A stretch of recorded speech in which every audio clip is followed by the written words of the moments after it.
Halo sahabat YouTube, selamat datang di channel Cerita Film. Saya doakan kalian semuanya dalam keadaan sehat walafiat dan tidak kekurangan suatu apapun. Pada kesempatan kali ini, saya telah merangkum sebuah film berjudul The Sleeping Dictionary. Dirilis pada tahun 2003, film ini mengisahkan tentang pria Inggris yang datang ke Pulau Kalimantan dan jatuh cinta kepada gadis suku Dayak di sana. Namun cinta mereka terhalang oleh budaya. Orang Inggris dilarang untuk menikahi gadis suku setempat. Bagaimana kisah cinta mereka selanjutnya? Sebelum saya lanjut ke alur cerita, saya ingatkan teman-teman untuk subscribe agar tidak ketinggalan alur film lainnya dari channel ini. Dan inilah alur cerita selengkapnya.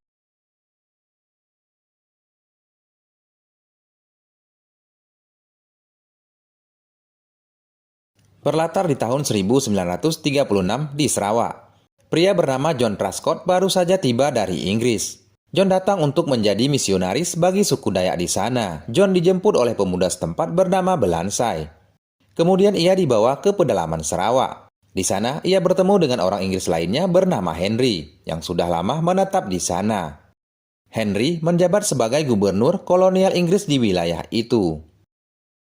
Keesokan harinya, Belansai membawa John ke acara festival suku setempat. Dan di sana John bertemu dengan Selima pertama kalinya. Selima merupakan gadis dari suku Dayak Iban.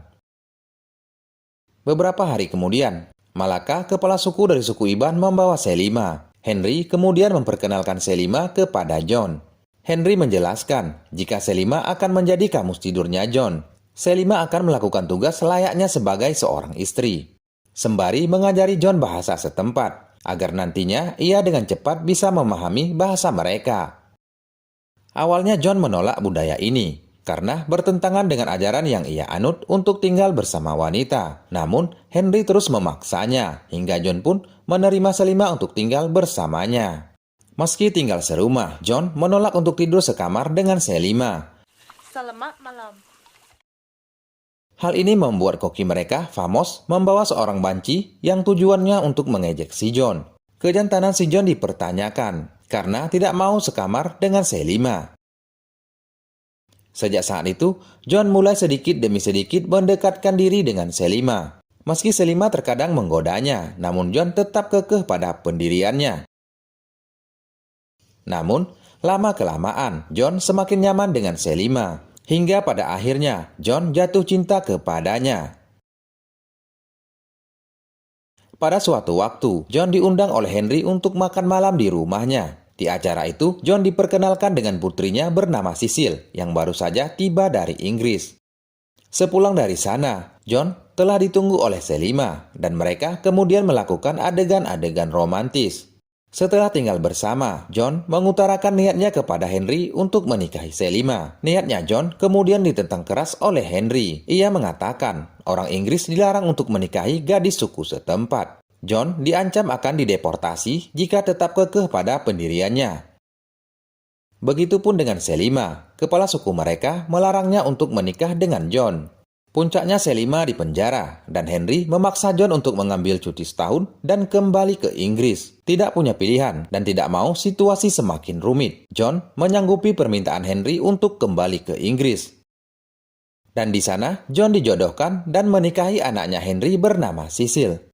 Meskipun telah menikah, John belum bisa melupakan Selima sepenuhnya. Setahun setelah pernikahannya, John dan Cecil kembali ke Sarawak. Sampai di sana, John secara diam-diam mencari keberadaan Selima lagi. Hingga di suatu ketika, John melihat Selima menggendong anak kecil. Ternyata, saat itu Selima telah menikah dengan Belansai. John meminta bantuan kepada Famos untuk mengatur waktu agar dirinya bisa bertemu dengan Selima. Tapi Famosnya bilang Selima tidak mau berjumpa dengan John lagi. Namun John tetap memaksa agar ia dipertemukan dengan Selima. Setelah diatur, John kembali bertemu dengan Selima. Selima nampak terkejut ketika melihat John berada di depannya, dan Selima tidak mau berbicara. John menanyakan tentang anak Selima, yang lebih mirip dirinya dibandingkan Belansai. Selima kemudian mengatakan kalau anaknya itu memang anaknya John. Ia dinikahi oleh Belansai ketika sedang hamil. Setelah pertemuan itu, John diam-diam kembali bertemu Selima dan anaknya. Hubungan mereka kemudian diketahui oleh si Perli. Si Perli merupakan ajudannya Henry. Si Perli kemudian menghasut Belansai untuk membunuh si John. Namun, percobaan itu gagal dan John hanya terluka di lengan saja. Kemudian Henry memberitahukan John jika Selima sebenarnya adalah putrinya yang lahir dari gadis lokal kamus tidurnya. Namun Selima tidak pernah diberitahukan jika Henry adalah ayah kandungnya. Yang Selima tahu jika ayahnya telah kembali ke Inggris. Setelah menjalani persidangan, Belansai dijatuhi hukuman mati karena melakukan percobaan pembunuhan kepada pejabat kolonial. Saat itu Henry yang meminta John untuk menjadi hakim dan menjatuhi hukuman mati kepada Belansai. Malam harinya, Selima dan John diam-diam melepaskan Belansai dan memintanya untuk melarikan diri. Dan John kemudian mengajak Selima untuk melarikan diri juga agar mereka bisa hidup bersama. Di malam John akan pergi, ia menulis sepucuk surat untuk ditinggalkan. Cecil pun tahu kalau John akan pergi bersama Selima dan akan meninggalkannya. Meskipun Cecil sangat sedih, namun ia tidak bisa menahan John pergi karena ia tahu John mencintai Selima. Sesampainya di tempat yang telah dijanjikan, Selima tidak melihat John di sana. Ia mengira John telah mengingkari janjinya. Sementara John yang telat datang diberitahukan oleh Famos jika Selima tidak jadi naik ke kapal karena mengira John tidak jadi datang. Selima melarikan diri ke Borneo, Belanda ke arah tambang tua. Sementara Henry diam-diam bertemu dengan Selima untuk mengucapkan salam perpisahan. Selima memberitahukan jika sebenarnya ia tahu kalau Henry adalah ayah kandungnya. Dan Selima bersama anaknya pergi menggunakan perahu. Di tempat lain, John terus mencari Selima dan bertanya kepada orang-orang yang ditemuinya. Hingga akhirnya John berhasil menemukan Selima dan anaknya. Baru saja bertemu, si Perli yang mencari mereka menemukan keberadaan John dan Selima. Si Perli berniat ingin menghabisi mereka. Tiba-tiba, suku setempat datang dan duluan menghabisi si Perli.